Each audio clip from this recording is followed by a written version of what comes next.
Tony Khan promised another major announcement tonight. We get these major announcements every now and then, but tonight he was talking all week about how this was truly going to be one of the biggest announcements in AEW history, and he was so excited. This is something he says that he has dreamed about for years.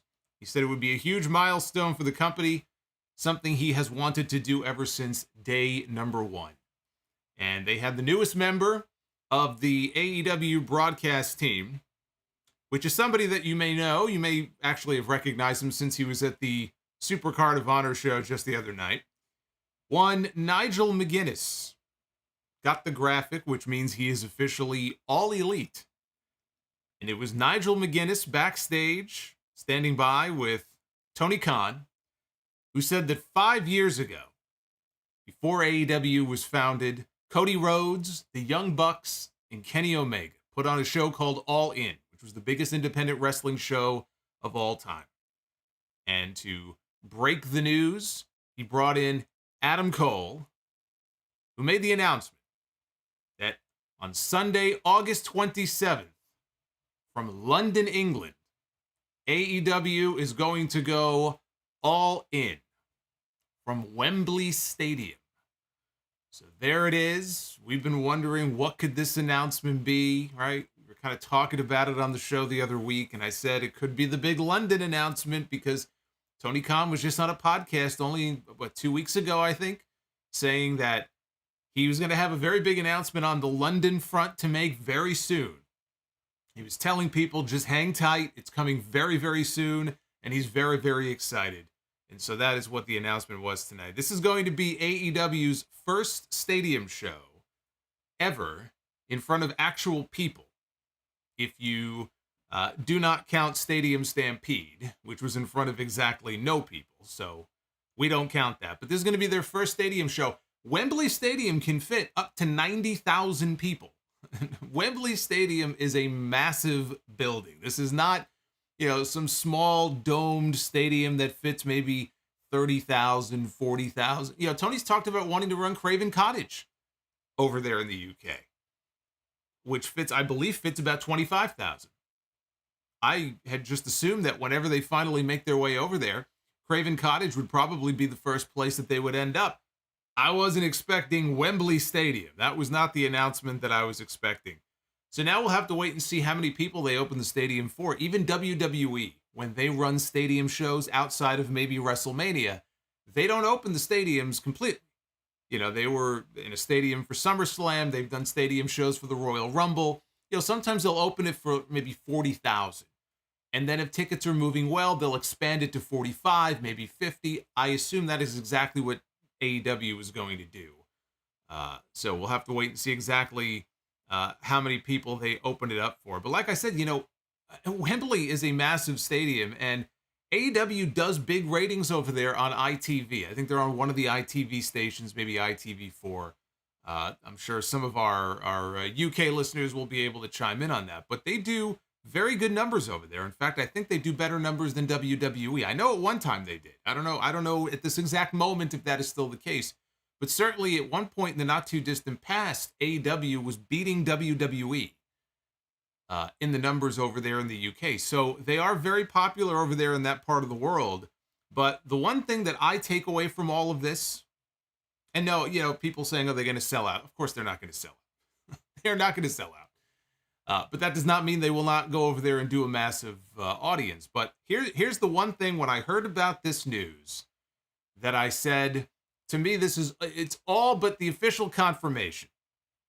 When you consider the timing of all of this, AEW is going all in the last week in August, right? August 27th. The following week, they're going all out, as they traditionally do Labor Day weekend in Chicago. So they're going from all in to all out. What this tells me is that this is the surest sign yet that Tony Khan is going to bring CM Punk back to AEW.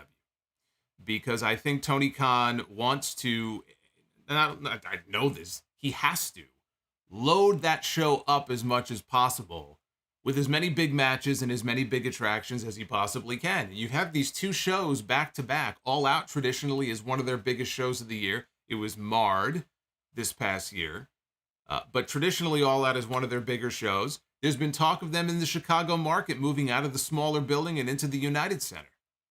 Fightful had that report just a few weeks ago. To me, this is the surest sign yet that, despite even what happened recently with the Instagram stuff, CM Punk is going to be coming back to AEW. That was my big takeaway when I heard this news. I also said on Twitter, I can't wait for Shawn Michaels to make the announcement that NXT is going to be bringing Fully Loaded to Peacock for their next big PLE on August 27th. And when they have the media call that week, Shawn Michaels can play dumb and be like, well, we just happen to have that weekend booked. It's just a coincidence. I'm waiting to see what WWE produces on that day, because it's going to happen. It's just a matter of time before we get that announcement. So what do you think? What do you think as far as the attendance, right? 90,000 people is what Wembley Stadium fits.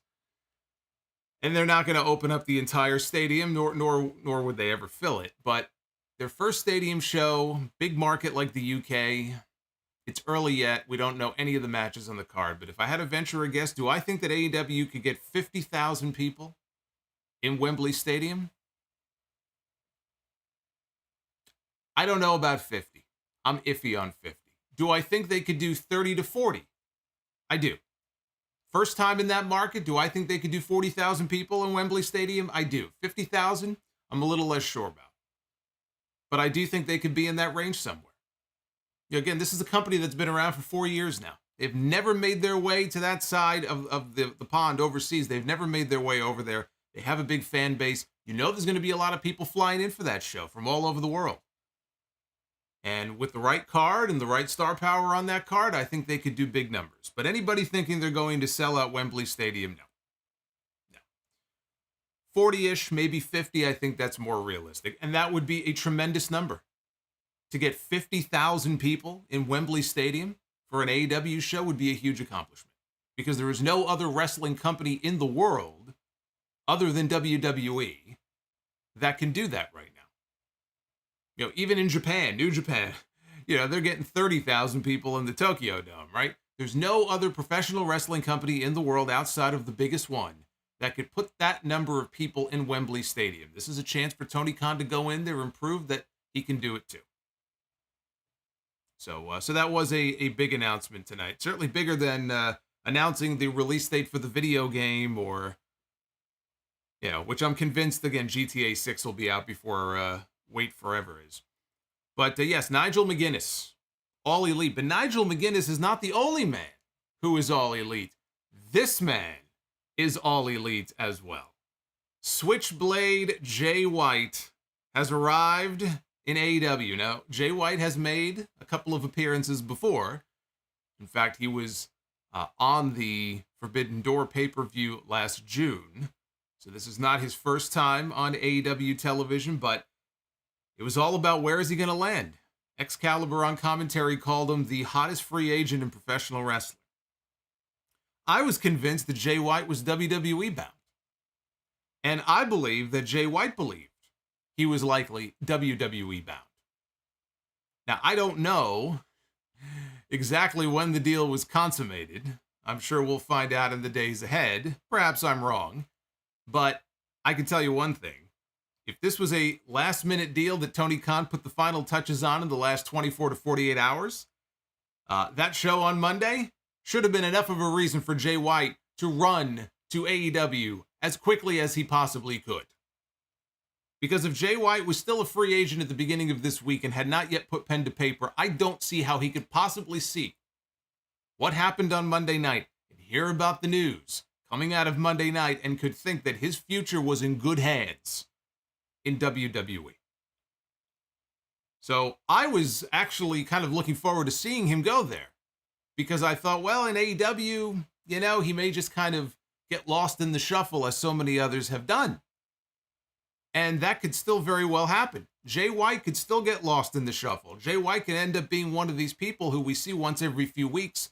Maybe he'll make some appearances on Dynamite, but he's really not featured prominently every Wednesday in a major angle. They're not going to shoot him directly to the top of the card right away.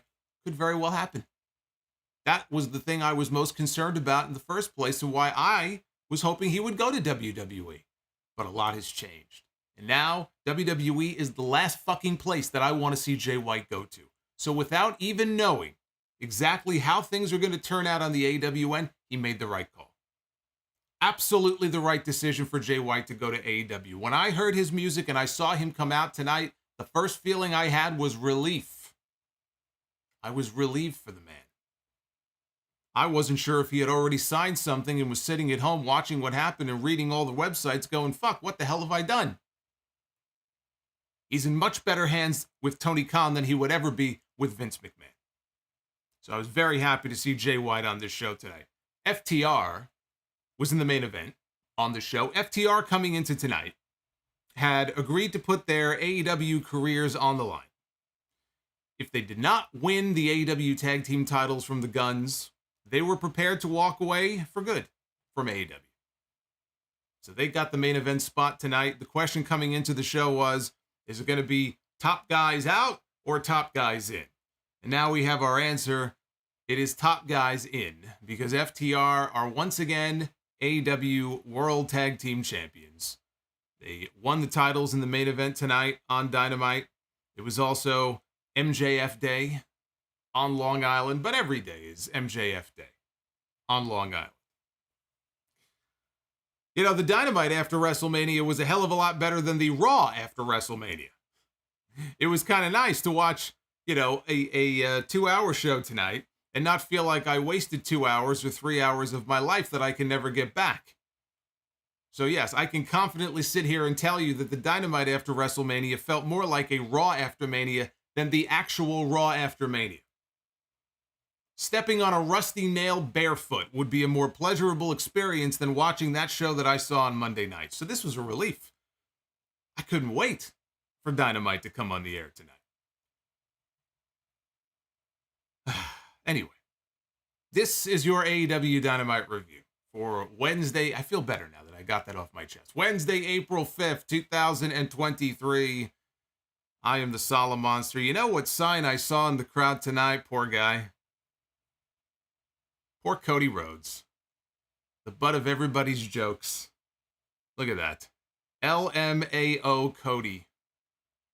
I saw that sign in the crowd. I said, poor Cody. Goes to the main event of WrestleMania. Loses. Goes to Monday Night Raw. Thinks he's made a new friend in Brock Lesnar. Gets betrayed. Gets the shit beaten out of him. A laughing stock now for all the AEW fans. Poor Cody Rhodes. Now, I think he'll be okay. Cody will be all right. Cody still has brandy. He'll be all right. Happy Passover, by the way, to all of our Jewish viewers out there. I hope that you are spending it with family tonight. I'm spending it with family as well. You are my family. So I am spending time with you here tonight. We'll all celebrate together.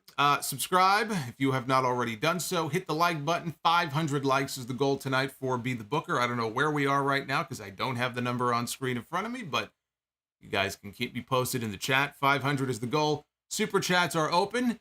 We'll hang out later. I'll make sure I get through all of those. And of course, channel memberships as well.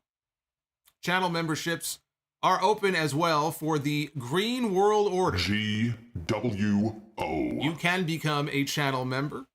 You can gift channel memberships to other people as well.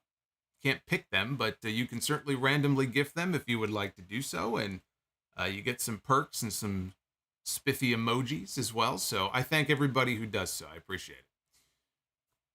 Tonight's show was supposed to kick off with a grudge match between Ricky Starks and Juice Robinson, who have been feuding now for several weeks. Ricky Starks was out first, but then instead of Juice's music, instead of the Juice, we heard a familiar theme. And I recognized that theme instantly. It was Switchblade Jay White's theme. And everybody in the building tonight, too, they also recognized whose theme song it was, because it got a great reaction. And Ricky Starks is focused on the aisle. He's waiting to see if Jay White is going to come out. He got attacked, though, from behind by Juice while he was distracted. And Jay White, then the camera cut to him running down to the ring. So a little bit of an awkward way to debut him. where they played his music, but then when he actually came out, the camera initially was not on him. So we got the tail end of him running down to the ring. But they overwhelmed Ricky Starks. He tried to fight back. 2 against 1. They overwhelmed him. Jay White wiped him out with a Blade Runner. And Jay White and Juice Robinson flashed the Bullet Club finger salute to each other, and they celebrated before leaving together. I believe that the match was called off. I think they called it a no contest. The announcer said it was all a setup by Juice Robinson. So this was all one big angle here. Look, this is a great pickup for AEW. Even if you believe that Tony Khan, he's going to screw things up, he's not going to use Jay White to his full potential, this is a very, very good acquisition for Tony Khan. One that easily could have swung the other way. Instead, he's now on the AEW roster. Jay White is a very good professional wrestler. He has come into his own in the last few years, both verbally and in the ring. He's put the pieces together. I'll tell you what, when I first saw Jay White, I didn't get it. I said, okay, this guy's all right. He seems like a good wrestler. I don't see what the big deal is. But with the Switchblade character and spending all the time that he spent in New Japan with Bullet Club, I became a Jay White fan. So when Excalibur goes on commentary and is talking about him being the hottest free agent, you'll get a lot of smarky comments from people going, boy, that doesn't say a whole lot about the free agent market in wrestling. But, to do that, I think, is just to disrespect what Jay White brings to the table. And I think he is a very good pickup for Tony Khan. In light of recent events, a smart move on Jay White's part. Smart move for his career.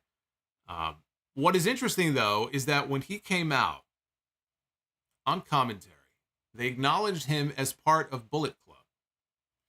And again, they did the Bullet Club, finger gun salute.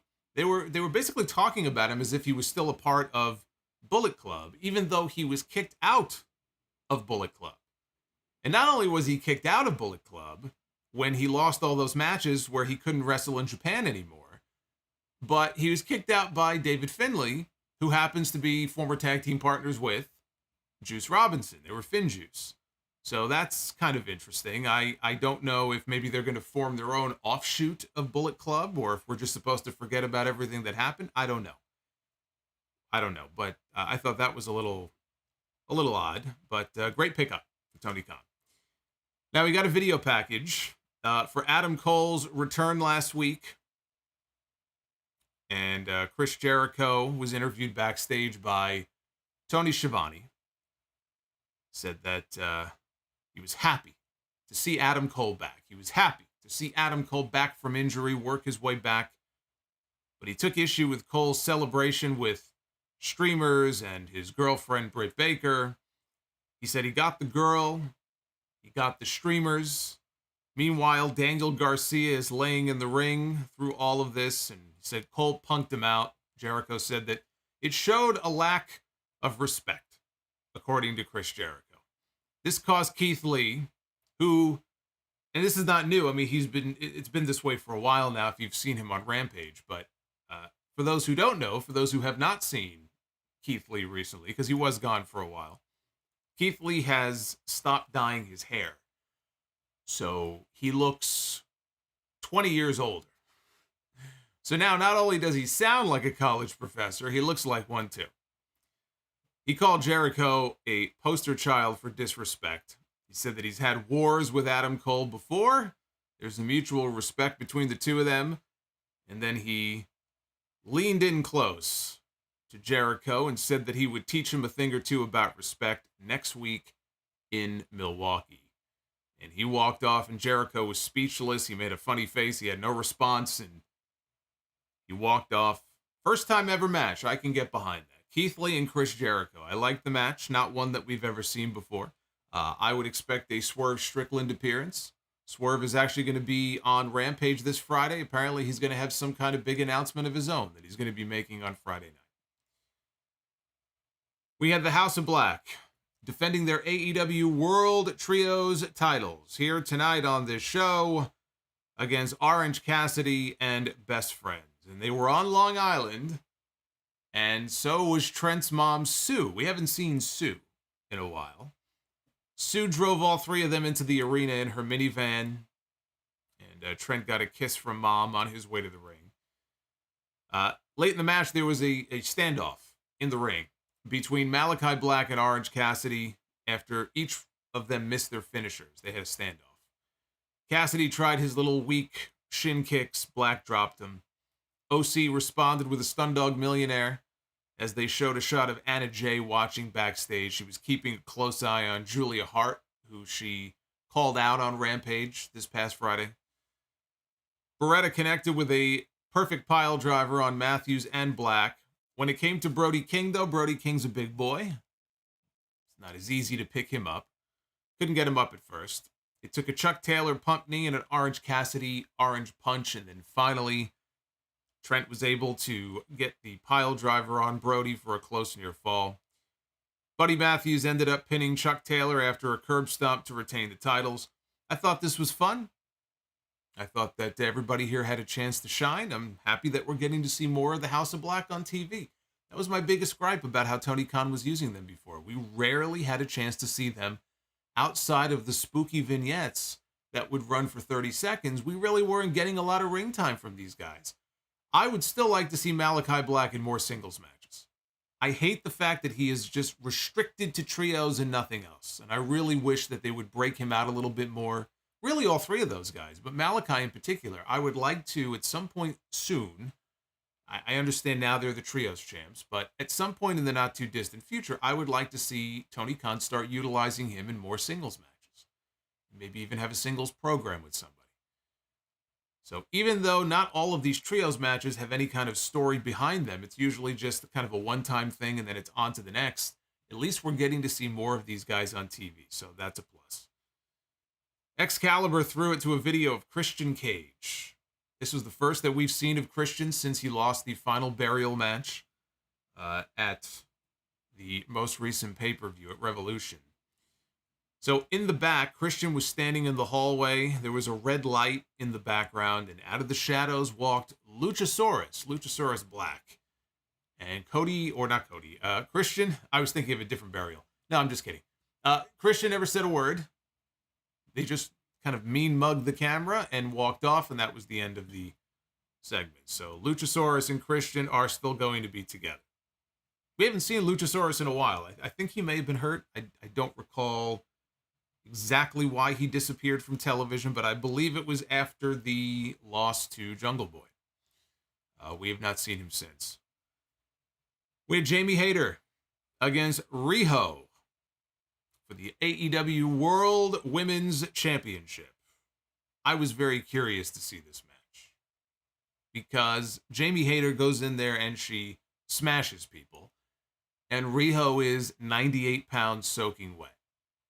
So there's, a big difference between their in-ring styles and just physically, size-wise, strength-wise, big difference between these two.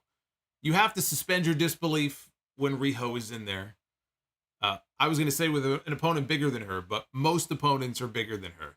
So you have to suspend your disbelief a bit there. I thought they worked very well together. They actually had a very good match. I enjoyed this. I thought they had a very good match.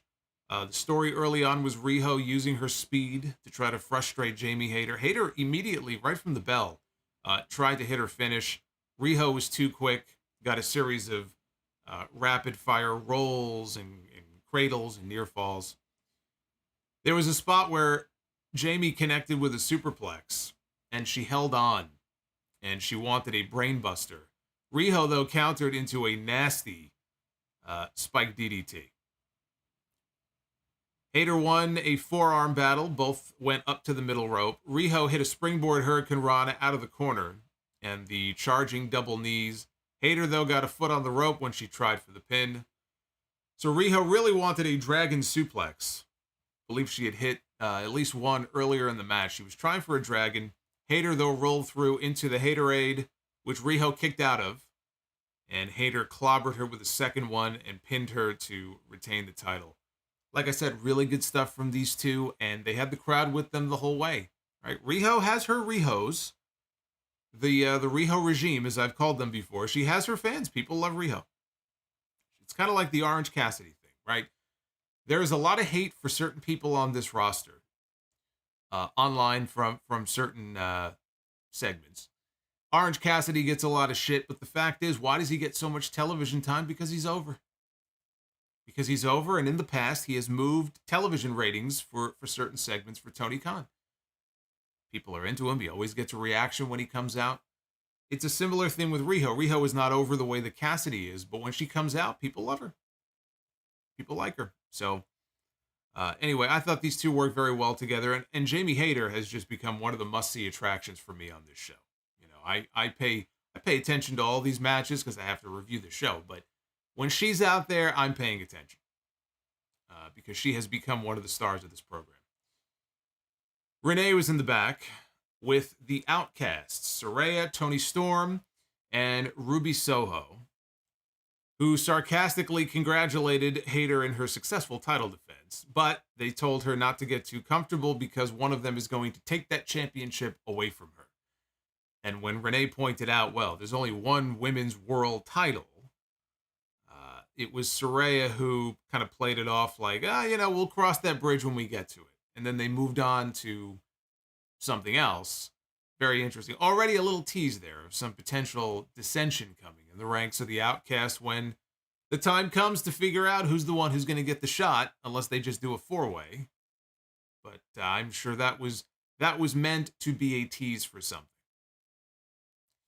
Back out in the arena, we had Daddy Magic, Angelo Parker, and Jake Hager on stage.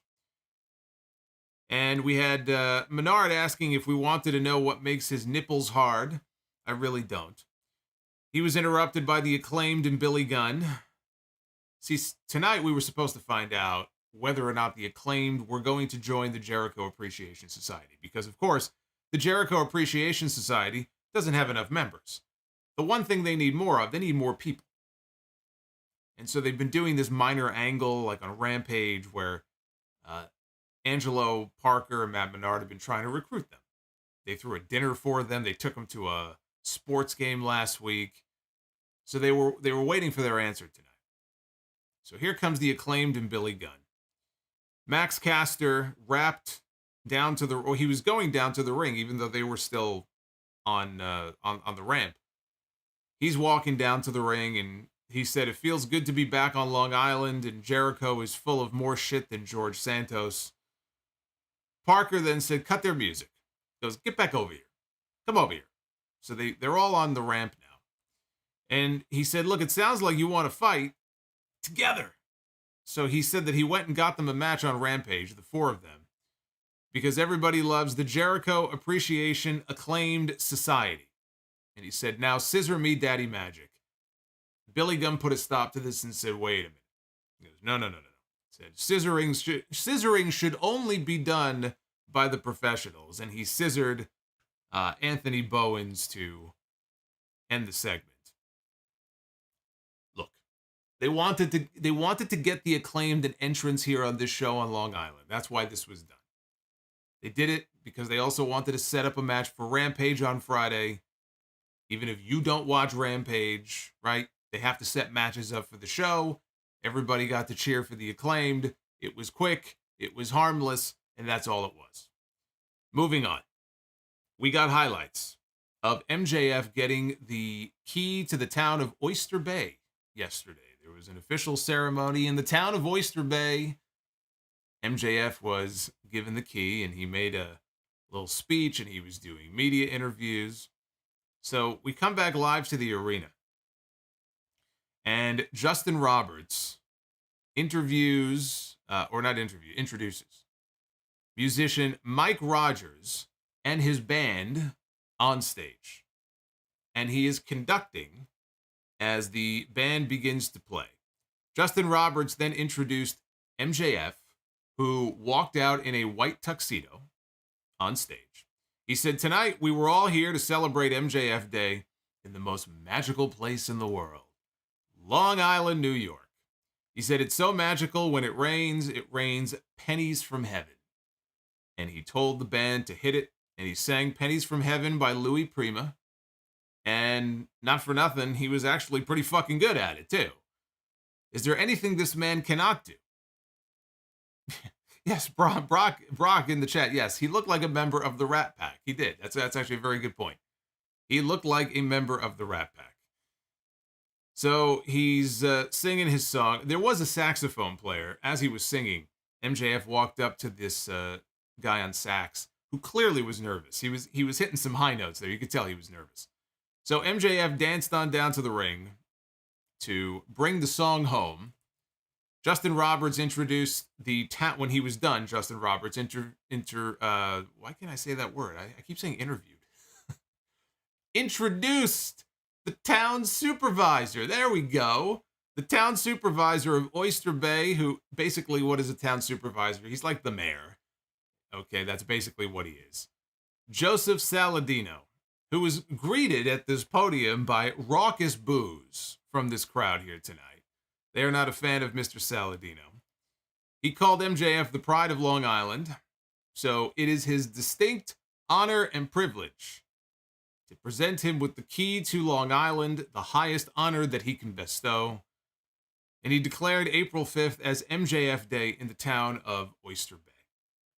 He said the key he presented to Max earlier in the week was not up to his standards, and so the one that he had on the table in the ring, it was much bigger. It was a much bigger key. MJF then stepped to the podium, and he said that he deserves this, which prompted chants of, "You deserve it," from the crowd. He said, "I deserve this, unlike losers like Darby Allin, Sammy Guevara, and especially Jungle Boy."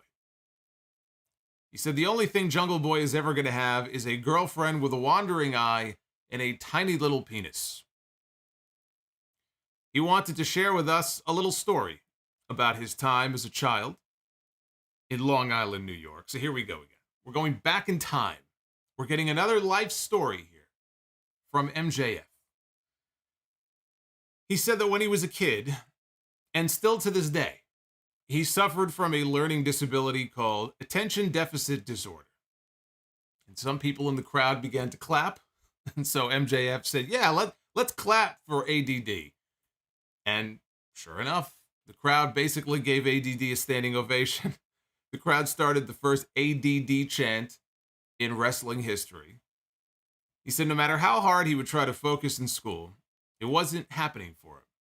And there was one teacher in 8th grade who wasn't very sympathetic, and her name was Mrs. Benedict, who would wait for him to lose concentration, and every single day she would say, "Maxwell, answer this question on the board." And he would tell her, "I don't know the answer," and she would laugh at him and say, "See, class, don't be like Mr. Friedman." So after this, on the last day of school, Mrs. Benedict pulled him to the side and said, "Maxwell, where does your brain go during my class that you can't pay attention?" And the answer every time was professional wrestling. He said he would dream about becoming a professional wrestler and becoming a world champion in professional wrestling. And she looked at him and said the probability of him becoming a world champion was slim to none. I'm sensing a pattern here, by the way. And a lot of these promos that he has done, whether it was William Regal writing him off when he was trying to get into WWE, or the teacher, a lot of the stuff comes down to people who have said no to him or have doubted him in some way. He loves throwing it back in their faces. It's like there's this like boiling rage from within. And maybe it exists in real life. Maybe this is not even just for storyline purposes. Maybe there really is a Mrs. Benedict. And he thinks that she's a bitch and he hasn't been able to let it go. And so now he's able to tell his story here on television. So he looked into the camera and he told Mrs. Benedict that her math was a little bit off because now he's got the key to the town and he is the AEW World Champion. So his lesson for the crowd was, don't be like Mrs. Benedict, and by that, he means don't be a stupid bitch. Which I happen to think is a great life lesson, just in general. Don't be a stupid bitch. He concluded with a motivational speech to all of the Long Island kids out there, and only them, because he doesn't deal with the poors. He says, just know that in life, if you bust your ass, you can be anything that you want to be. Except for one thing, me. Because my name is Maxwell Jacob Friedman, and I'm better than you, and you know it. Right. I see everybody in the chat. Can we all agree that's a great life lesson? The ultimate life lesson. Don't be a stupid bitch. I would like to tell that to some people that I've encountered and some people online. So then MJF walks back up the ramp for an encore performance. The band is still on stage and he's ready for round two. And somebody behind him, one of the band members, smashed their cymbals together and it spooked him. It hurt his ears. So he went off on that person and he turned around to continue on. And, before he could begin his performance, the guy behind him pulls his mask down to reveal Jungle Boy, who got a lot of boos from the crowd because it's Long Island, right? He's in enemy territory here. And he double-legged MJF to the ground. The brawl was on. We had agents coming out and we had security people coming out. So they got separated. While this was going on and they were having their little pull-apart scuffle, Sammy Guevara comes out for the next match. And Sammy, I believe he picked up the AEW title, held it up at MJF and Jungle Boy before making his way to the ring. I enjoyed this segment. A lot of the MJF segments I enjoy. Rarely does he misfire. There have been some MJF promos that, have been, mid by his standards, but his standards are usually pretty high. His segments typically hit the mark. I enjoyed the Rebar Mitzvah a few weeks ago. I enjoyed this. This was very good. Still building to something, a double or nothing with all four pillars. It looks like it's going to be a four-way match. I mean, at this point, there is time for them to have some sort of number one contenders match to boil it down to just one person. It's not going to be MJF against Sammy. So it would either be MJF against Jungle Boy or MJF against Darby. I can see it being MJF against Jungle Boy. He seems to be singling out Jungle Boy. And not just because Jack attacked him here in this segment. Even in his promos, he said especially Jungle Boy, right? So I could see it being one-on-one with him and Jungle Boy. But I'm still leaning towards it being a four-way match. I still maintain singles program, MJF and Darby, you got to hold off on it. Even if they do the four-way next month, you got to hold off on it. I was just talking the other day on the podcast. Somebody wrote in. They had heard some of the ideas I was talking about recently about how to get to MJF and Darby using Sting and how to use Sting's final match with MJF beating him and retiring him, and that's how you get Darby in there.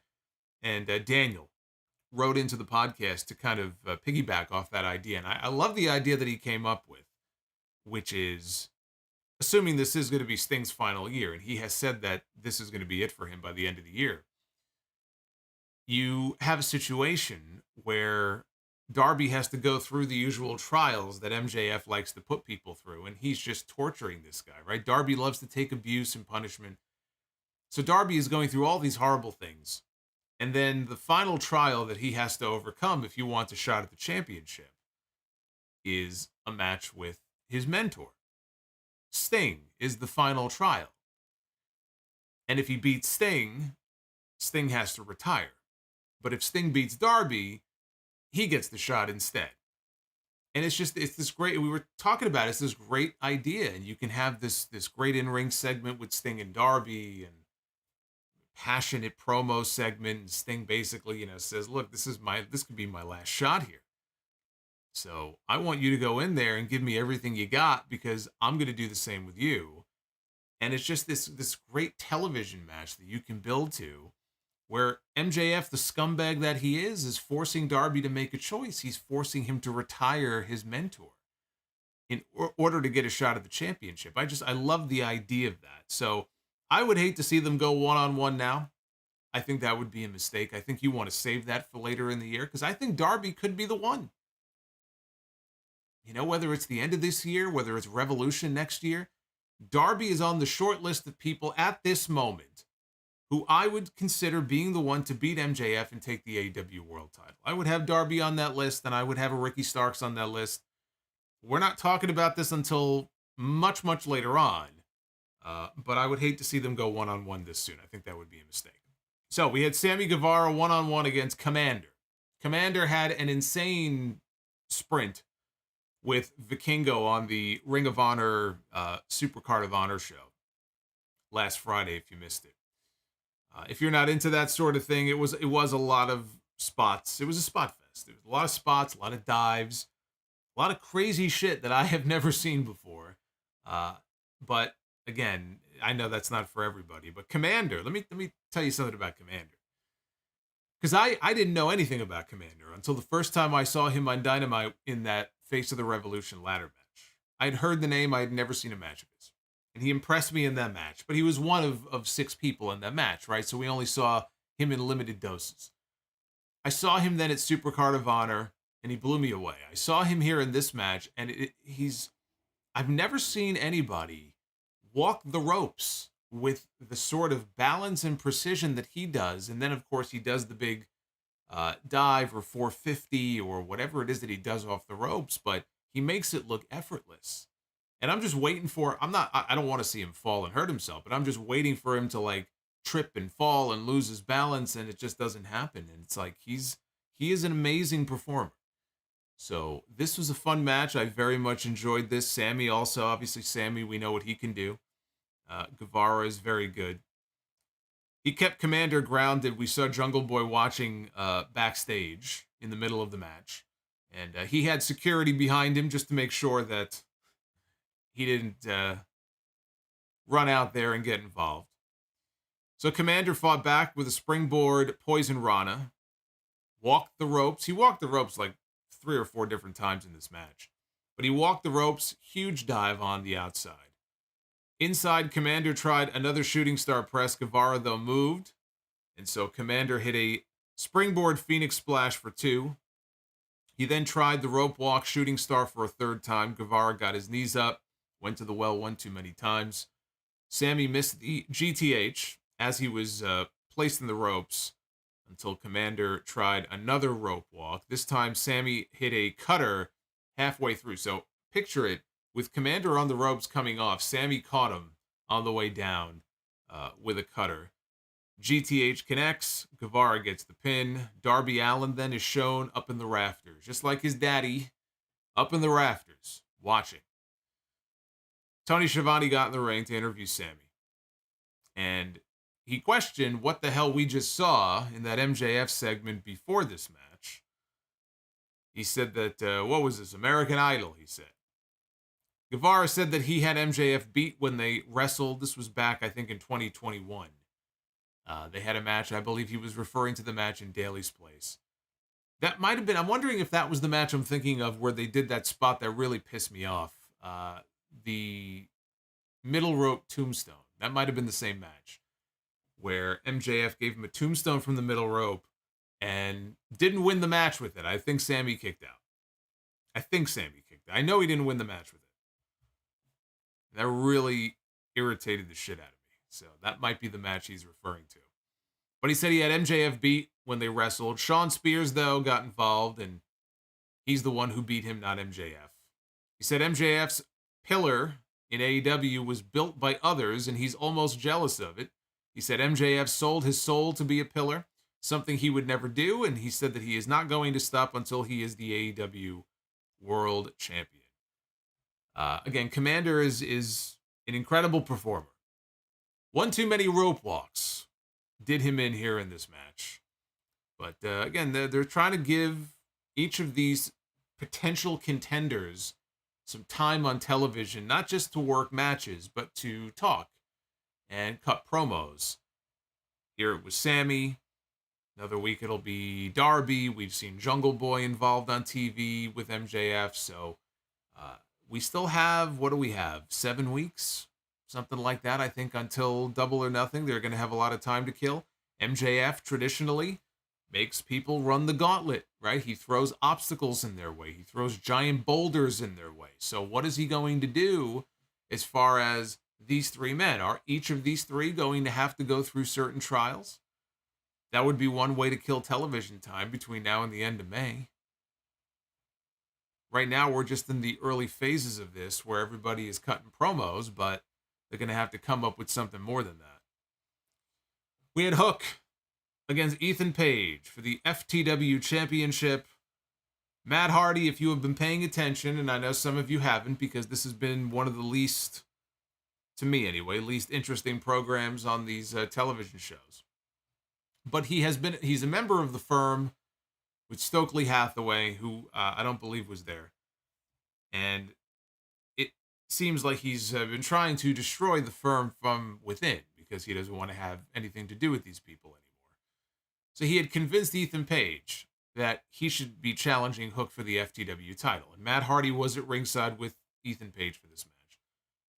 He tried a cheap shot, did Page. He got dropped with a T-bone suplex, rolled out to the floor. Page took the fight to Hook out on the floor and posted him before doing the Matt Hardy pose in the ring. And he tried for a twist of fate. Hook countered into one of his own. Isaiah Cassidy was out there.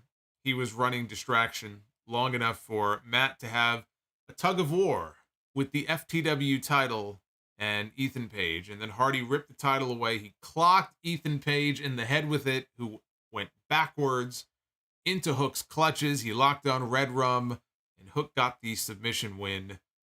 Hardy and Cassidy gave a fist bump to Hook on the ramp as they went to the back. And the commentators sold this like they were shocked by Matt Hardy's actions here. But again, anybody who's been paying attention to the storyline, this should not have been a surprise at all. But they had to sell it like it was. So there's going to be a rematch on Friday. This Friday on Rampage. There is going to be a rematch for the FTW Championship. And I believe I'm being told we just hit 500 likes. So we're only midway through the review here. We've already hit the goal. So salud. Let's keep that number going up. I want to see that number go even further north. Speaking of the North, Ethan Page used to be a member of a tag team called the North with Josh Alexander in Impact. All you Impact fans, you didn't think I knew that, did you? I know more than I let on. So this is where they threw it backstage to their newest member of the broadcast team, Nigel McGuinness, also a very good pickup for Tony Khan. WWE's loss is AEW's gain. I don't know if Nigel is going to want to wrestle. He could wrestle if he wants to. I think some people, they think that he's not cleared or he still has issues with the hepatitis. That cleared up years ago. And he even said years ago on social media, he did not retire due to injuries. You know, it was his choice to step away. This was 5 years ago. So if he wanted to get back in the ring, he could get back in the ring. I don't get the sense that he really wants to. But if he did, I mean, you know, Tony Khan is running Ring of Honor, and you see some of the Ring of Honor originals there. Samoa Joe and Claudio and Mark Briscoe, Nigel, having a comeback match in Ring of Honor. I think that could be a draw on a future Ring of Honor pay-per-view. But I have no idea if he actually wants to get back in the ring. So it's good to see him back here doing some announcing. He was standing by in the back with Tony Khan for Tony Khan's big announcement. He said 5 years ago, before AEW was founded, Cody, the Bucks, Kenny, they put on a show called All In, the biggest indie show of all time. And to make the announcement here, Adam Cole came into frame, and he announced that on Sunday, August 27th, live from Wembley Stadium in London, England, AEW is going all in 1 week before All Out. So that, as we talked about at the beginning of the stream, their first stadium show coming up in London, there was no mention of tickets going on sale on a specific day. I'm sure when tickets go on sale, there's going to be complete madness. But they did not announce any sort of on sale date. But that is a big announcement. That is something they have been wanting to do for a long time. They would have already done it were it not for COVID. COVID set everybody back and delayed a lot of things. So I'm sure this would have already happened by now were it not for the pandemic, but they're finally going to make it over there, and they have a huge fan base over there. So, again, I think putting 40 or 50,000 people in Wembley Stadium is not unrealistic for AEW. I think with the right card and the right attractions, I think they could absolutely do that. Now, up next, we had the Blackpool Combat Club, Jon Moxley, Claudio Castagnoli, and Wheeler Yuta taking on, we'll call them three dudes. May 5th? Okay, I'm being told May 5th is when tickets go on sale.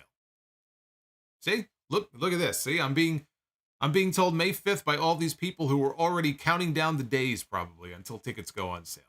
That's the day before WWE goes to Puerto Rico with Bad Bunny. So, Cinco de Mayo.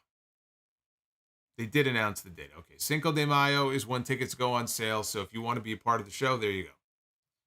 You could start waiting in line right now. You got 4 weeks. So yeah, it was the Blackpool Combat Club against 3 dudes. Claudio and Moxley gave one of them a spike pile driver on the floor. Yuta won the match with a crossface. He got the tap out, but they were not done yet. They were continuing the assault. Bryan Danielson was out there. He had his jacket on. He looked like he was just in off the street. And he had the microphone in his hand. He said, I was at home with my family, who I love. You know who else I love? Jon Moxley. I love the way he rips at people's mouths. He goes, I love Claudio for killing people. I love Yuta, even though he's a little shithead. That's what he said. That's what he said. Wheeler Yuta is a little shithead, according to Bryan Danielson. He asked if these dweebs on the mat look like professionals to us. He said they look like impotent amateurs, like some guys the EVPs would have hired. He said the 4 of us, we're the only professional wrestlers in this building tonight. So Hangman Adam Page took great exception to this. Played his music. He came down to the ring by himself. He power walked down to the ring. Danielson said, oh, here comes another amateur. Hangman foolishly went after Moxley, Claudio, and Yuta. He quickly got overwhelmed. Danielson called him an amateur over and over and over again. And he said, you want to know what a professional is? And again, he named each man. He said, Moxley is a professional. Claudio is a professional. Yuta is a professional. And he said that he loves these men. You don't have anybody who loves you. He said, no, you don't have anybody. No one loves you, but I know what love is. I've been teaching my kids a few things at home about how to fix up the house. And out of his pocket, he pulled out a screwdriver. He says, I think AEW's house needs to be fixed up from all these amateurs. And he took the screwdriver while the other guys held Hangman, and he dug it into Hangman's face. Now, the way the camera guy was filming this in the ring, I couldn't really tell if he was digging into his eye, if he was digging into his forehead. I think the idea is that he was digging into his eye. And that was the segment. I don't know. Screwdrivers don't really make a whole lot of sense for a guy who claims to be a professional wrestler and not an amateur. Only amateurs use screwdrivers. So it doesn't really fit his gimmick, unless his gimmick is that he's just being a hypocrite. But if they're going to do blood and guts at some point, then whatever they're going to do at Double or Nothing, I don't think that's going to be blood and guts. They'll probably do an initial match and then blood and guts a month later. But if the goal is to eventually get to a blood and guts match, we know Jon Moxley is ready for that. Seeing the screwdriver, I think, is a little tease of what's yet to come. Because when they eventually do blood and guts, we're going to see screwdrivers, we're going to see barbed wire, we're going to see pizza cutters, we're going to see all kinds of garbage and all kinds of shit in that match. But no Kenny Omega, right, who was beaten up the last time we saw him. No Young Bucks. We know Matt Jackson is gone for a while. He's got the partially torn biceps. So there were no elite members here on this show. This was silly. And I'll tell you why I thought this was silly. This was silly because it didn't make much sense to have agents and security people coming out on this same show only a few segments earlier when Jungle Boy attacked MJF from behind. And I mean, he attacked him, he double-legged him, and within seconds, we had people out there to pull them apart, right? And yet here you have Hangman Page come down to the ring, his own dumb decision, but he comes down to the ring and he gets sworn by these men and he's being held and one of them is taking a screwdriver to his eyeball. And there's no referees.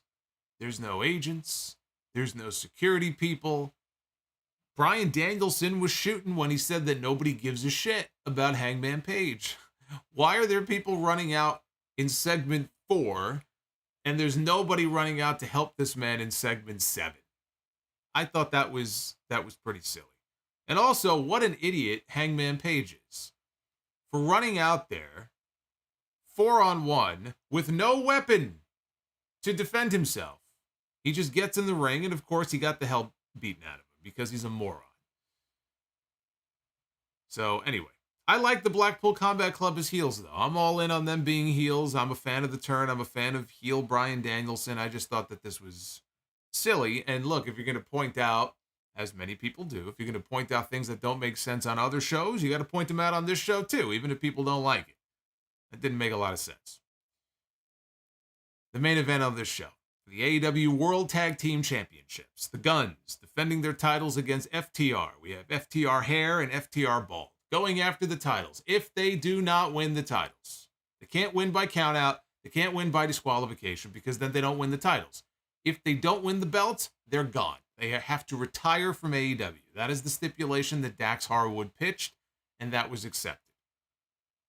Coming into this match, this was FTR's first bout in 4 months. They entered on a losing streak. They have lost 5 of their last 5 matches coming into tonight. And you think about it, right? All those titles that they had, the AAA tag team titles, the IWGP tag team titles, the Ring of Honor tag team titles. Yeah, they're like a baseball player that goes on a tear and hits half a dozen home runs in 5 games. And then goes 0 for 20 in his next 5 games. And he can't get a hit to save his life. That's kind of what the position is for FTR heading into this match, right? To set the stage for you. So Dax Harwood, midway through here, Dax Harwood got a hot tag when the show came back from commercial, the final break. And he managed to get a few near falls on Austin Gunn after a DDT and a lariat. Wheeler and Harwood, they attempted a spike pile driver. Austin Gunn, though, escaped and dumped Harwood from the ring. Wheeler was the legal man, and they managed to land the spike pile driver after reversing out of the corner. Colton and Austin then went for their 310 to Yuma finish. Wheeler blocked it. FTR hit a shatter machine on Austin. They got the cover. Great near fall here. Colton pulled the referee out of the ring. And this is the strategy the Guns employed here in this match. As they were going down the stretch and they got more and more desperate, the Guns were doing everything in their power to get themselves disqualified or just have the match end in such a way where they would retire FTR. They were going to take the cheap way out. So here we have Colton pulling the referee out of the ring, right? Trying to get his team disqualified. Referee did not oblige. Dax and Austin traded roll-ups and covers. Austin hit a low blow on Dax right in front of the referee. This time the referee almost disqualified him, but Cash Wheeler pleaded, I think it was Paul Turner, pleaded with Paul Turner not to do it. And the referee agreed. The match continued. After a few minutes of the Guns sliding tag belts in the ring, and they managed to hit Dax with one of the belts, and they had the match won. Dax got a shoulder up at the very last second. And Dax went to the top rope for a headbutt when he came off. That's when he got whacked with the belt. But again, he kicked out. So the Guns went for another 310 to Yuma. Cash Wheeler jumped off the top rope and grabbed Colton with a sunset flip. This was very sloppy. It came off very sloppy, I think is a good word for it. Just very herky-jerky here, like they maybe weren't totally on the same page. But he came off the top rope, got a sunset flip. At the same time, we had both FTR members rolling up each member of the Guns and getting simultaneous pins. And FTR, for the second time in their career in AEW, are once again the AEW World Tag Team Champions. Mark Briscoe came down to the ring to celebrate with FTR as they rushed off the air. I didn't think this match was great. It was a little sloppy or clunky in certain spots. It felt very rushed. I was looking at the clock. I said they only have a minute left. And so I thought, well, they might be rushing to the finish any second. And that's kind of how it felt. Kind of felt like to me they were running low on time. Maybe you could have cut a little bit from the Sammy Guevara promo earlier. Maybe you could have shortened the Blackpool Combat Club squash or not even given them a match. You just have them come out for a promo with Danielson. So anyway, this felt a little rushed there at the end, but it got to the end result, which is to get the belts on FTR. And I do feel a little bad for the Acclaimed. They kind of got robbed, if you think about it. Not even kind of, they got robbed. They got robbed of their tag team titles, and they really have yet to get a clean, fair one-on-one rematch for them. But really, it was the Guns as transitional champions to get the belts off one babyface team and put them on another. It's basically what happened here. Now, the Acclaimed is still over. They don't necessarily need the belts at this moment, but they kind of got jobbed out, if you stop and think about it. But now the belts are back on FTR, and honestly, if there was ever any doubt about how this was going to go, that doubt should have been erased after Monday night. As far as, is this going to be the last match of FTR? Are they really going to leave and go sign somewhere else? After Monday, it should have been pretty clear that that was not going to happen. But Tony Khan probably had them locked up for weeks. You know, we don't even know when their actual end date of the contract is. They kept saying April. That's what they said. Maybe their contract was up in December, and they've been playing us all for fools ever since. I'm sure Tony Khan had them pretty much locked up long before this week anyway. But if Dax and Cash believe that their buddy Phil is going to be coming back to the company, or there's a really good chance he's going to be coming back to AEW, and I have never felt more strongly about the fact that he is going to come back than I do right now at this moment. Since Brawl Out, this is the most I have felt that CM Punk is going to come back. And it seemed like things were trending that way anyway. And I know Meltzer mentioned something about there having been some sort of verbal agreement between the two sides before the Instagram shit happened. But, you know, Dax did a live version of his podcast over WrestleMania weekend that streamed on Fight TV. And in the middle of it, he's texting CM Punk. You know, he's texting his boy. Punk is like, tell him I miss them, all the fans. And I mean, if he has any inkling, because he obviously talks to Punk, any inkling that Punk could come back, is about to come back, he ain't leaving that company. FTR is not going to pick up and leave and go somewhere else. They're going to stay right where they are. So it should have been pretty obvious that they were staying in this company.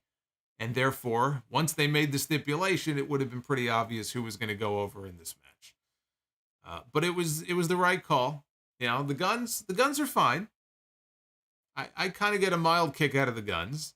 Then they come out. What did they come out to tonight? Was it 50 Cent? I think they came out to tonight for their entrance. But they're no FTR. FTR is one of the best tag teams on the planet right now in any promotion, and one of the most over acts in the entire company, singles or tag team. It's been long enough. We saw them hold every other tag team title except this company's tag team titles. Now those titles are back on them. They have the Lucha Bros over in Ring of Honor. They're the new Ring of Honor tag team champions. They're going to be spending most of their time there probably.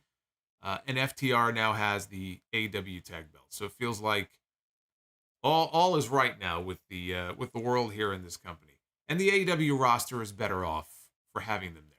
Because again, they are one of the best tag teams in the world. So overall, I thought this was a good episode of Rampage. Not a great episode, but I thought it was good. Certainly better than the shit that I saw on Monday night.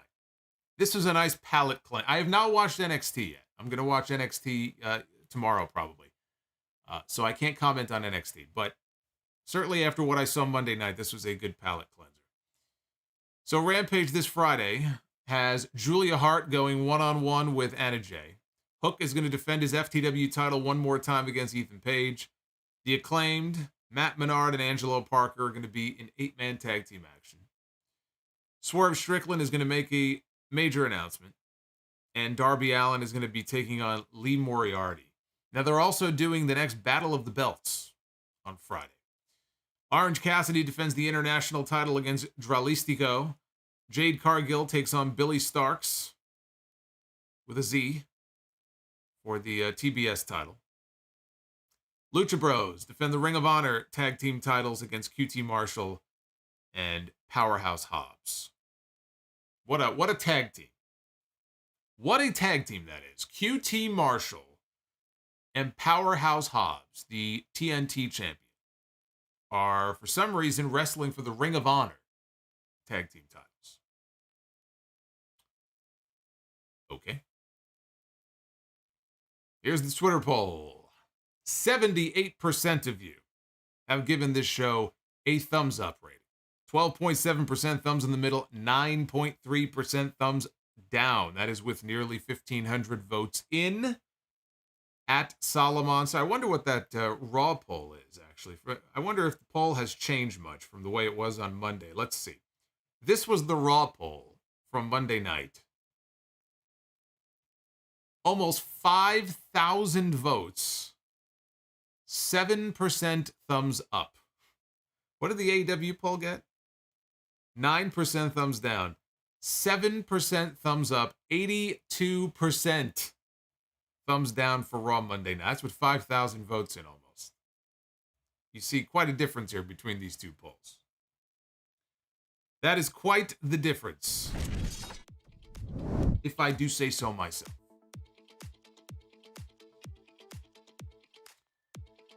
Get to your super chats. Love hearing from you guys. Oh boy. Let's see here.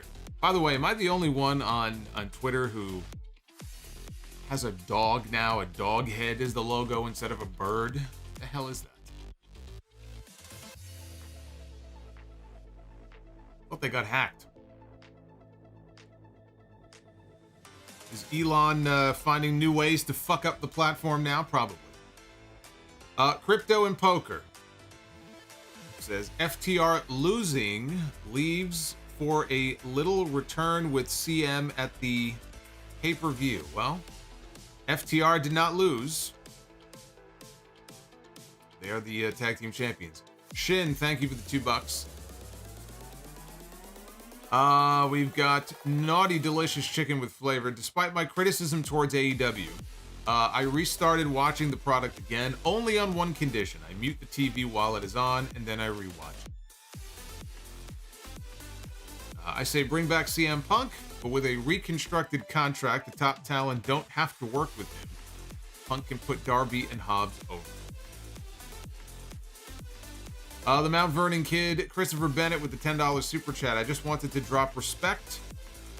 Man, I hated the Hangman BCC segment. Hangman is not a smart guy.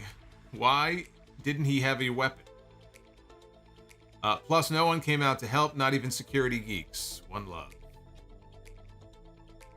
It didn't make much sense. Linklex, Jay couldn't sign that AEW contract quick enough.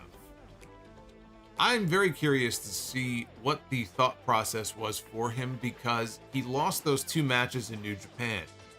So he can no longer wrestle for New Japan. If he was going to AEW, he didn't have to lose matches that barred him from wrestling in New Japan. So was it a case where he really did think he was going to WWE and things changed?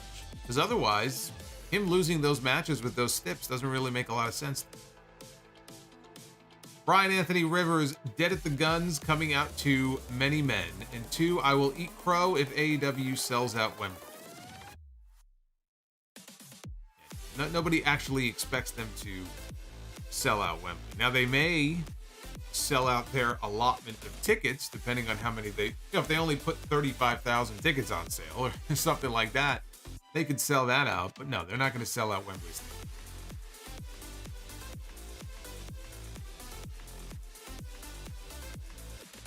Naughty Delicious Chicken with Flavor. I know, I acknowledge the fact that CM Punk was wrong to act like a bitch, but I feel like Punk and Tony Khan need to pitch an idea to write off his character. No, they don't.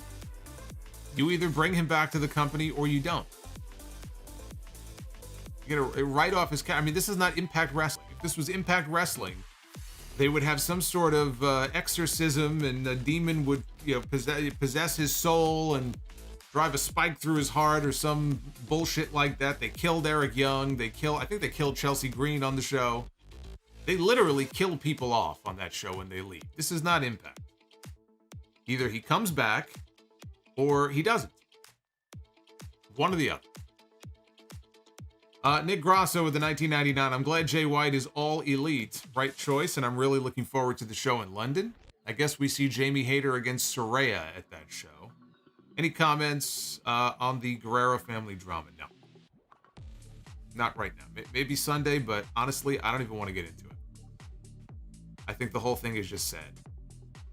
Very sad. Ed Swoggle, what is the best or biggest thing AEW can do to fill up Wembley as much as possible? Being in the GWO is just too sweet. They just have to put together a card with as many appealing matches as possible, get as much star power on that show as possible. All their key players have to be there. All the members of the Elite and the Jerichos and the Moxleys and the Danielsons. And, you know, if Sting is still there, Sting should have some sort of presence on that show. Again, I feel more so now than ever in light of this announcement that Punk will be back by then. Of course, who's to say that if he comes back before then, something else doesn't happen and he's not already gone? But that's kind of how I feel. And who knows? We may see some New Japan influence on that show. Maybe they get some big New Japan names too. You know, AEW works with a lot of different promotions. They're calling this show All In, which also has me wondering if they're going to be bringing in a lot of talent from the outside, independent talent, talent from other promotions. That was the whole essence of the original All In. It was the biggest independent wrestling show ever produced. Why are they calling it All In? Well, maybe they're going to do something similar here. It's not just going to be AEW talent under contract. It could be talent from other places as well. Put together some sort of giant supercard. But it's going to take more than just random people from different promotions and indie promotions, right? You've got to have a lot of names on that show. Retro Gamer ranting. AEW did a better Raw after WrestleMania than Raw after Mania did. Jazz Jackrabbit, MJF could sing. Unbelievable. He's money. Well, we knew that. I mean, he sang in that dinner debonair segment he did with Jericho a few years ago. Old Dirty Sausage.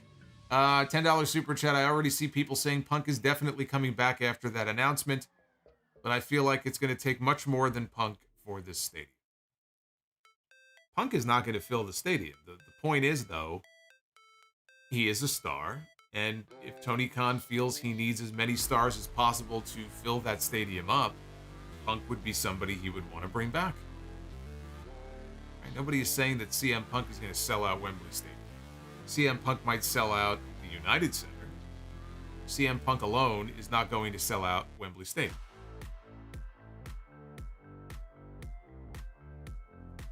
The Redeemer, thank you for the $5. Jazz Jackrabbit says 6 days, 7 podcasts. You are a machine. What are you doing for us tomorrow? Just kidding. Thank you for the content. Yep, 5th day in a row. We stream live on Friday night, Saturday, podcast Sunday, WrestleMania review Sunday night, Raw Monday night. I did a live stream yesterday afternoon, in case you missed it, about the Vince and the Endeavor stuff. That's up on the channel. Another hour and 15 minutes yesterday, and here we are tonight for Dynamite. We'll skip tomorrow, and then Friday it's back to SmackDown. Elijah with the $9.99. Guns coming out to many men by 50 was one hell of a way to make them look badass. Como Amosto, with All In being on August 27th. Does this essentially replace All Out going forward? No, I mean, I assume All Out is going to be the same weekend they always do it. All Out is one of their premier events. They're not getting rid of All Out. I'd be shocked if they got rid of All Out. Why would they do that? My guess is that it would be that weekend after. Probably go right from All In to All Out. Where is the farthest I've traveled time-wise from where I live to attend a wrestling? Probably WrestleMania 31. I was in California, in Santa Clara. That probably would be it. That's not the furthest I've traveled, but for a wrestling show, that would have to be, I would think. Naughty Delicious Chicken with Flavor. Rick Steiner turns heel during WrestleCon. Then Braun Breaker turns heel yesterday by attacking Carmelo Hayes. What a weird coincidence. Again, I haven't watched it yet, but was it really a heel turn, or was it more just him being pissed about losing the belt? Did they do anything on the show before that segment to establish that Carmelo now is a babyface? I mean, I assume the fans cheered him like one regardless. Star says Switchblade against Starks should be nice. Yeah. I am looking forward to that, actually, quite a bit. Justin Hesse, after the last 72 hours, it was nice to enjoy some professional wrestling. First 2 minutes of Dynamite topped all 3 hours of Monday's Raw. Dead Waffles, so happy that FTR won.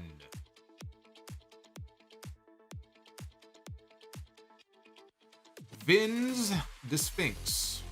Been listening since 2014. Thanks for all the hours of content. What did you think of Scream? I will let you know once I watch it. Thank you, Vin. Tuxedo, thank you as well for the 5. Naughty with the 5. When Vince McMahon came back, I bet Brian Cage, Jay White, and FTR said that don't work for me, brother. Malachi Black for the AEW Intercontinental title. Yes, it's called the TNT Championship. Naughty Delicious says Logan Paul is better than Darby Allin. Ross, I missed out on Money in the Bank here. I am not missing All In. That's right, WWE will be at the O2 in London in early July, and now you get AEW in late August. So it's going to be a UK summer here for all the big wrestling companies. Naughty Delicious says Carmelo Hayes is better than all 4 pillars. Christopher Smith with the $4.99 and the $1.99. Blackpool Combat Club are so freaking good. Their whole entrance through the crowd, the beatdown, Brian's heel promo was so well delivered. I loved it. Would love if we got the grizzled young veterans against FTR. There is some debate now about whether or not they actually did receive their releases. I know they requested them, and then Meltzer was the one who said they got them, and then Meltzer backtracked and says they may not have gotten them. So I think Meltzer's answer basically is they may or may not have gotten their release. So I don't know what their current status is, but apparently Schism is dead. And may it rest in peace. Schism sucked. It will not be missed. Pharaoh's perspective on wrestling. Is it just me, or did Vinnie Mac hop off the Pringles can?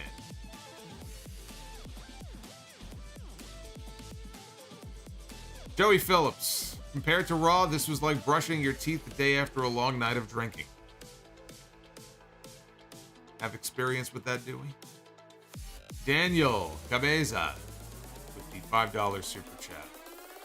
Brian Danielson channeling his inner Steve Ballmer as he says amateurs instead of developers. Rizzo, I lost a lot of respect for Vicky this week.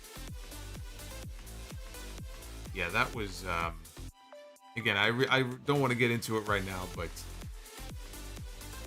you know, as she says in her message, 2 sides to every story and all that, you're the mother.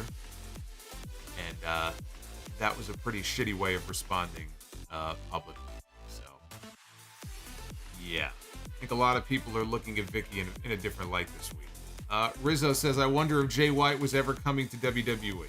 Can't be, he just decided Monday night that he's going to AEW. I don't know much about him, but I'm excited to see his work in the company.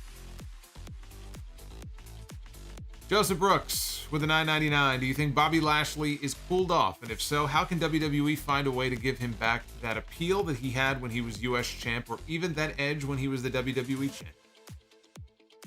I can think of 2 words. Hurt business. Hurt business. Nothing would make Bobby look cooler than walking out there in those suits like he did back in the pandemic era with all the other members around him and MVP, and they just go around and they start kicking ass. For whatever reason, they won't do it. They keep teasing it. They were teasing it for a while there, weeks and weeks and weeks ago, and then it just got dropped. And I'll tell you something, if Vince really is back, you ain't ever going to see the Hurt Business ever again. You can kiss that goodbye. I'm worried that I'm going to tune into television next week and I'm going to see LA Knight back as a fucking male modeling agent. Stone Cold Harold Warren with the $20 super chat. Hey Harold, thank you. Tonight's Dynamite was better than Raw. Well said. Water is wet. Grass is green. Well, the goal was 500. And you guys, I believe, have bumped us up to over 6. So thank you for the 600 likes and counting. And with that being said, let's be the booker. Ladies and gentlemen, it is now time to be the booker. I can picture the Vince McMahon with his, mustache. He'll grow it out a little bit more on the sides, twirling his mustache as he combs through the garbage in the back and retrieves the 24/7 championship. And he brushes some debris off of it. And we'll have the 24/7 brigade running around on television before long. Enough about him. Let's talk about Be the Booker. Let's book some matches. Let's begin with the men's Be the Booker.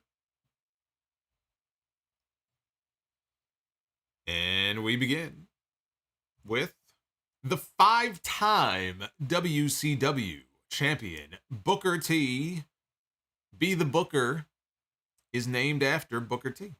There it is. Look at that. Look at that. That's the perfect image right there. Be the Booker with a picture of Booker T. Let's see who Booker T is going to be wrestling.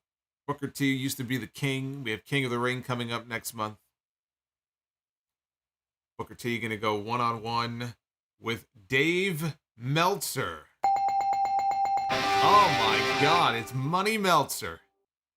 That's a 5-star match right there. Dave Money Meltzer. Look at the cool factor, just dripping from this photo here. The true Rainmaker. 5-star Meltzer. Gonna go one-on-one with Booker T. I can't give that anything but the bell.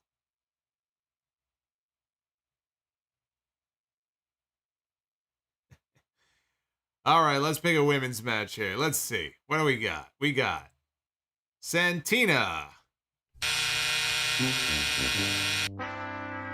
Damn it, I thought I got rid of Santina. But apparently Santina is still in there. I guess there are some poison pills left after all. You know what? Let's just do it over again. Fuck that. Santina is fired. We're going to book a different match here. We begin with Billy Kay from the Iconics. Wait a minute, that's not Billy Kay. It was Billy Kay and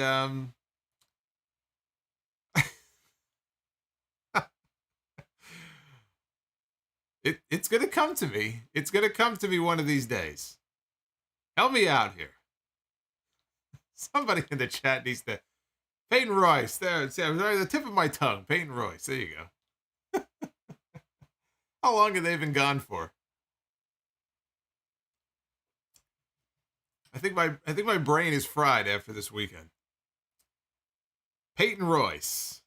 See, I knew that. I was just making sure you were all paying attention.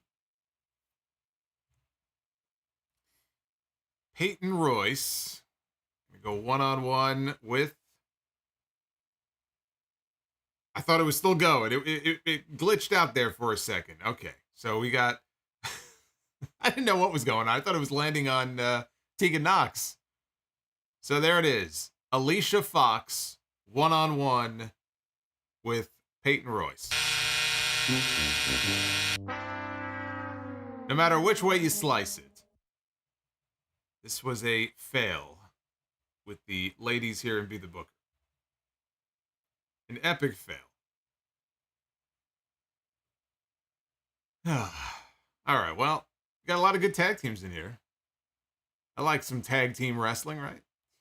We have the Rhodes Brothers, Cody and Dustin. There they are. That might be the same title Cody will be holding up in a few months. Cody and Dustin. That match at Battleground in 2013 is still one of my favorites. Cody and Dustin going to defend against FTR. Oh, the timing of it all. On the very night that FTR wins the AEW Tag Team titles. They take on Cody and Dustin. That match it screams old school wrestling, doesn't it? So at least we were able to end with a true main event match. That's all you can really ask for. As long as we have one. One good, that's right, 7-star match. There you go. Rizzo, now I'm not going to bring back the Nikita Lyons glitch and be the booker, because it had to do with her position in the animation, and every time I added people since, it kind of moved her to a different position. So I don't know what position I would have to have her in. I didn't mean it that way, but you know what I mean. I don't know what position I would need to have her in for her to... All right, enough of this. Food Hive, late to the party, fellas. What was for dinner? I don't know. Everybody in the chat, let Food Hive know what you had for dinner tonight. Bender McSimpson. Is there room for Jay White on the roster, or will he get lost in the crowd? Also, tell Tony we need Swerve on Dynamite. I think we're going to see Swerve on Dynamite next week when he interferes in the Keith Lee Chris Jericho match. Yeah, I mean, look, it's a concern.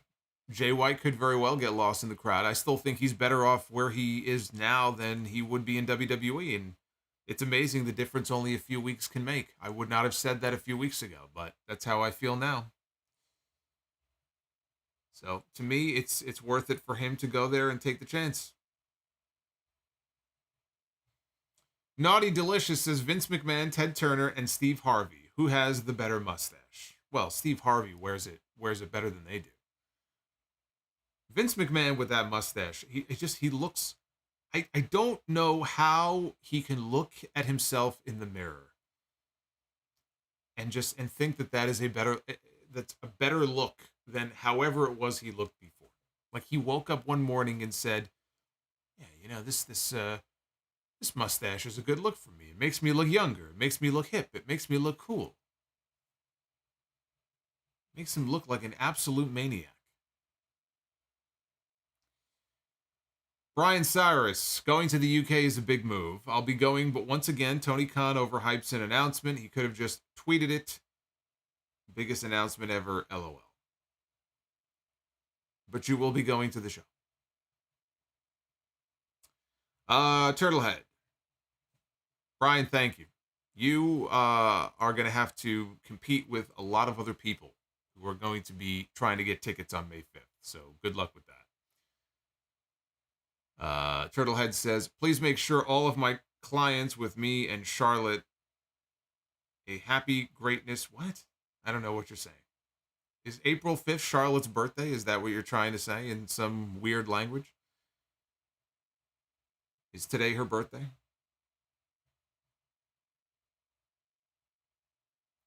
Food Hive says, Be the Booker is cursed. 7-star FTR. EJ with the $4.99. I'm binging the old King of the Rings, and I watched 94 today. I love Art Donovan, the best WWE announcer to have played for that Colts. Yes, Art. How much does this guy weigh, Donovan? My favorite part of that whole pay-per-view is that they got so frustrated with him. There's one point where they cut back to the announcers, and it was Gorilla Monsoon, Randy Savage, and I don't know if Bobby Heenan was there. I think it was Gorilla No, Bobby was gone. It was Monsoon, Savage, and Art Donovan. And they were so fed up with him at that point. And he looked totally lost. Like, he's just looking around like he doesn't know where he is. And they got a tight camera shot. They kind of cropped him out. Just right on Monsoon and Savage. It was perfect. Oh my God. Art Donovan. Seemed like a nice enough chap. But my God, did he get fucking annoying after a while. Rizzo. Maybe picking something up. I think I need to go for a walk. Good night, chat. I hope you don't mean picking up, you think you're getting sick. I thought at first you said you were going to go pick something up to eat. So hopefully you're feeling okay. Clone Force 99. This morning, the bump was filled with hashtag Fire Vince comments on their live stream and even on NXT as well. I did hear that. I did hear that there were Fire Vince chants on NXT.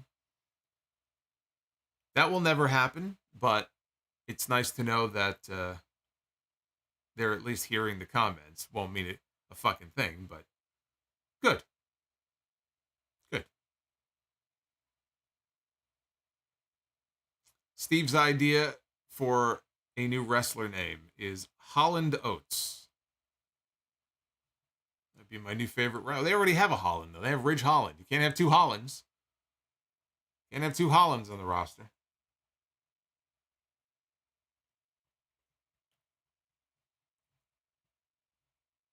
Food Hive. Vincenzo is the funniest thing that you've ever said. I say that's his name now. I look at the guy, and I see Vincenzo McMahon. That's what I see. Turtlehead, yes, it is our birthday, and I'm not even drunk. Okay, well, happy birthday. I did not know that.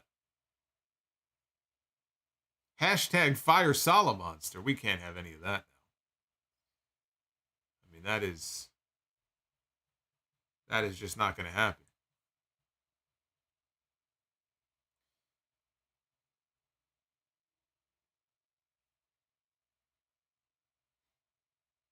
And Magician Sapphire, thank you for the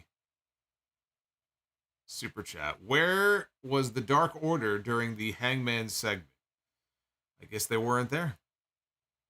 I don't think they mentioned them on commentary, but I guess the idea was that none of the members were there. They didn't have any other match on the show, so I guess they missed their flight. I guess that they just were not there tonight.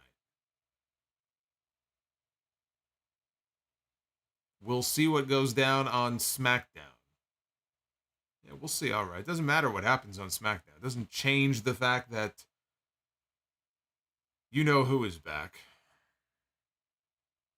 J. Jonah McMahon. Solomonster mustache. Should I grow a Vince McMahon mustache? What do you think? I'll get the mustache going right across here, a little thin. It wouldn't be, I'd have to dye it, though. I'd have to dye it black, or else you wouldn't see it. It would be so light. Look like peach fuzz. I should grow a mustache. It's not No Shave November, so maybe later this year. Hashtag fire Vince. Vince McMahon response is F them. It's pretty much always been his response. Brock Lesnar joins the Bloodline as an honorary oos. I would love to see Roman Reigns on Monday hand Brock Lesnar an honorary oos t-shirt for him to wear. That would be hilarious.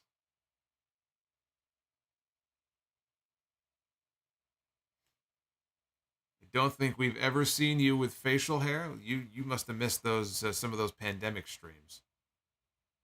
It was getting a little thick there.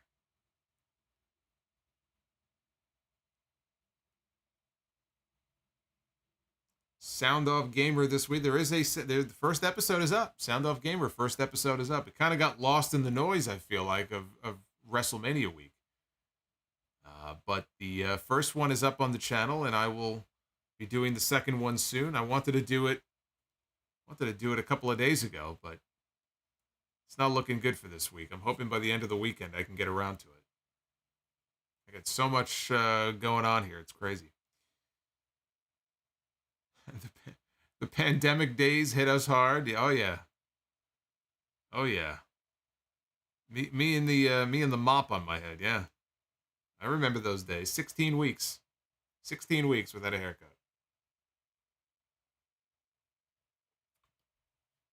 Awan has been a channel member for 5 months. Says Vince looks like a white version of Vicente Fernandez. He was a famous singer in Mexico. And I've never heard of him before.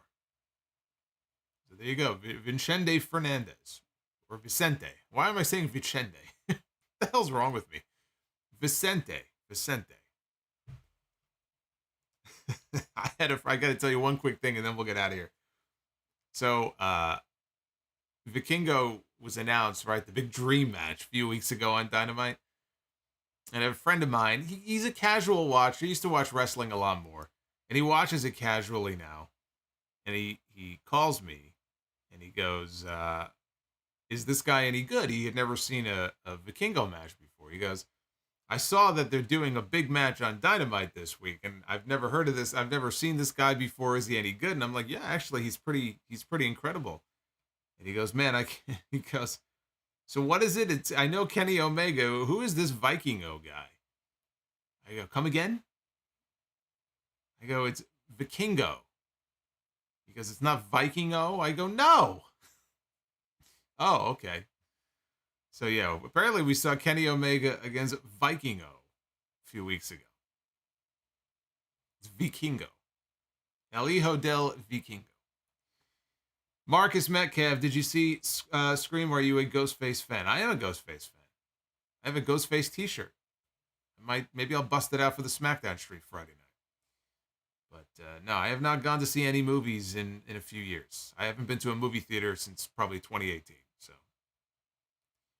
2018 or 2019. I think what was the last movie I saw in the theater? The last movie I saw, it couldn't have been The Babadook. The Babadook came out a long time ago. Yeah, I don't know. Maybe it was The Babadook. I don't know. It's been a while since I've gone to a movie theater. So I'll see it when it hits digital. Shouldn't be too much longer. Vikingo should pair up with Gunther. I think they make a great tag team. Gunther and Vikingo should be a tag team. Yes. Vikingo sounds like a cereal. I had no idea what he was talking about. I'm like, what the fuck, Vikingo? And then I realized what he was saying. I go, well, look, I mean, how would he know, right? He doesn't know anything of Lucha Libre. What is he? He watched Nacho Libre years ago and thinks he's an expert on Lucha Libre. I mean, give me a break.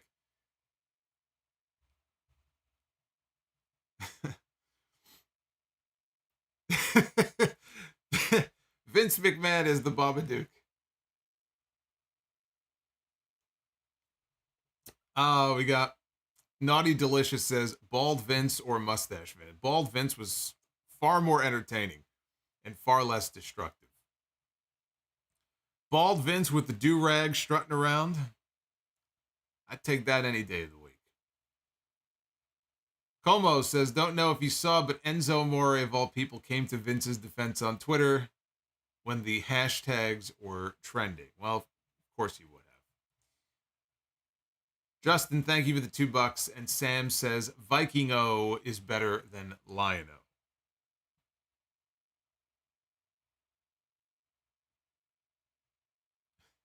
WWE should make American Nightmare rubber chickens. They'd probably make a fortune off those things.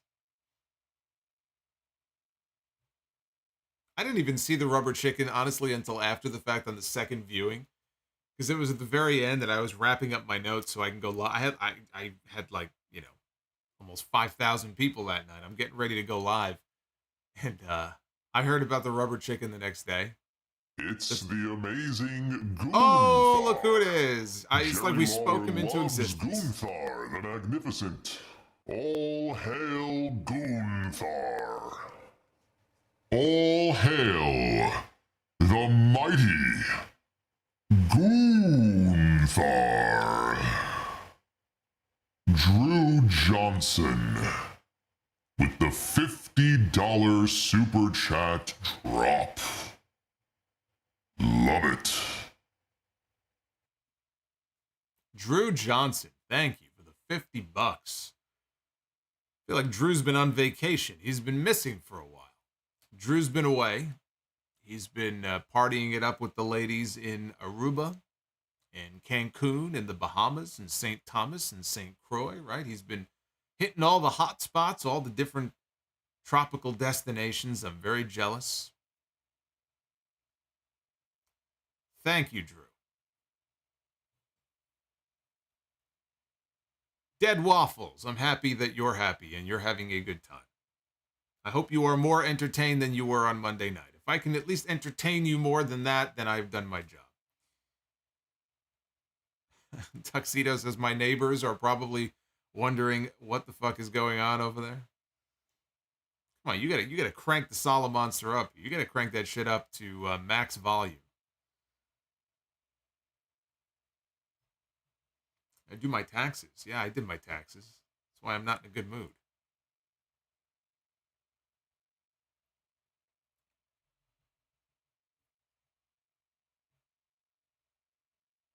Hey, Dennis, thank you very much. He says this is the best wrestling review stream out there.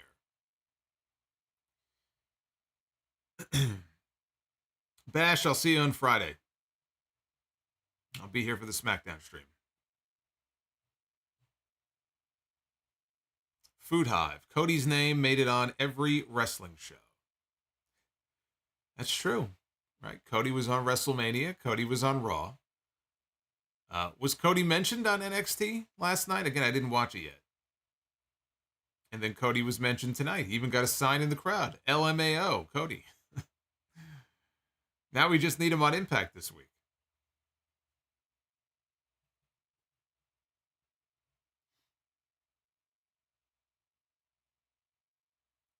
How many belts do I have? 4. Got those 2 right there. Got the one above my head. And the Sound Off Skull Belt, which is probably my favorite of all of them. I'll get that back up on the wall soon. I got to take one down, put the Sound Off one up. When are you getting a 24-hour Solomonster stream? You're not.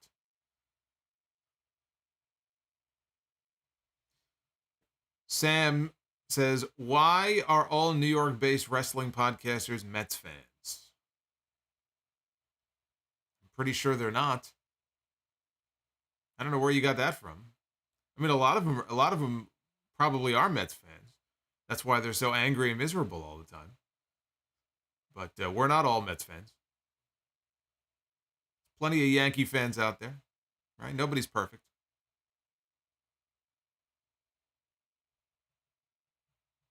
Four belts, 0 defenses.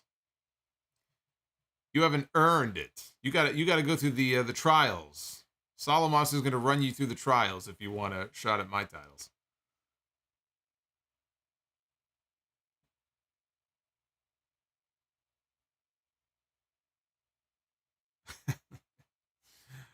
Oh, man. Juan says, I would donate $500 if we get the fro back for the summer. Why would I grow it out for the summer? That's the worst time. I want less hair on my head in the summer. I don't want more. The amazing Gunther. Holy shit. Jerry Lawler loves Gunther. Oh my god. All hail Gunther. Gunther has returned. This is Gunther the Second Coming. Coming to a movie theater near you, the amazing Gunther, rated R. Drew Johnson, you are the chosen one. Drew Johnson just dropped another $50 super chat. And he says, been working and dealing with personal stuff. Happy to be here, and I always listen to the streams after they are over. Thank you, Drew. I hope all the BS you're dealing with is nothing too serious, and I am very happy to have you with us as always. But, wow, thank you. Thank you very much.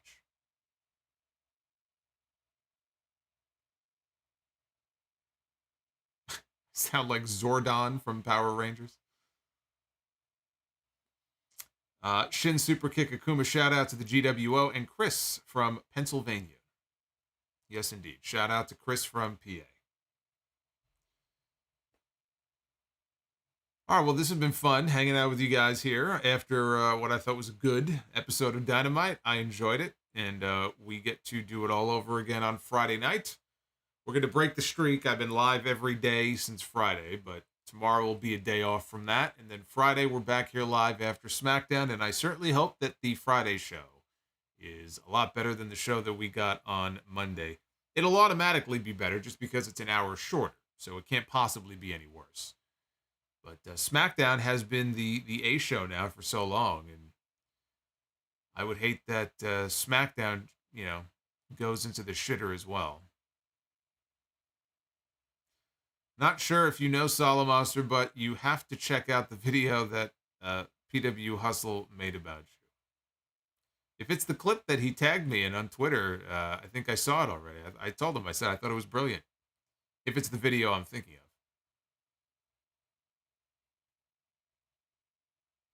And Suplex, yes. And Suplex as well. Shout out to him.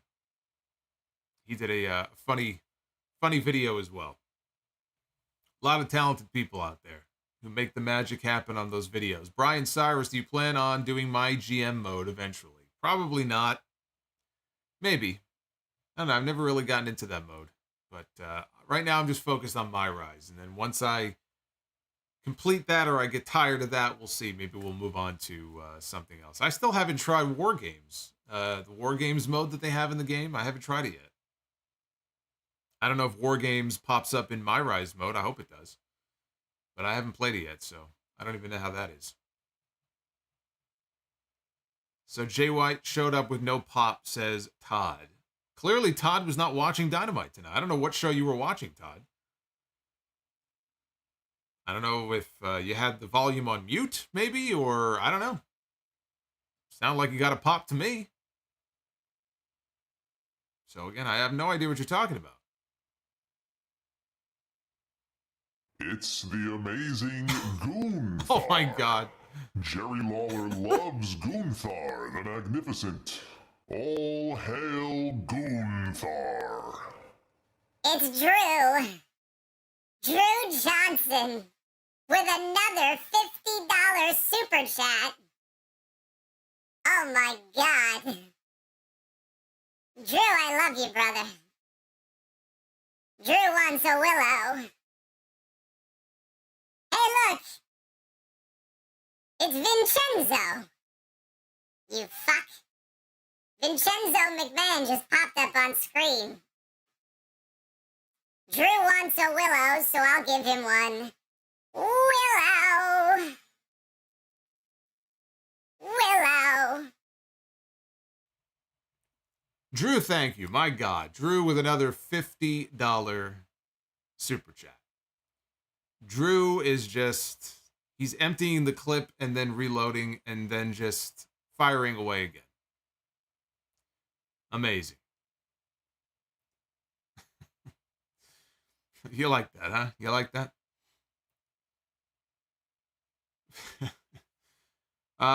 Naughty Delicious says, I love Riho. Good night. Well, you are one of the Rihos. I know that. All right. Kings of Comedy, all of us in here, right? Yeah, we're all the Kings of Comedy in here. Be well. Stay safe. Drew, you are the king of the night. What can I say? And I hope that you will be back with us on Friday night, because I'll be here for SmackDown. And I hope you are too. Go check out the Vince stream I did yesterday if you missed it. And Sound Off Gamer. I'll see you Friday night.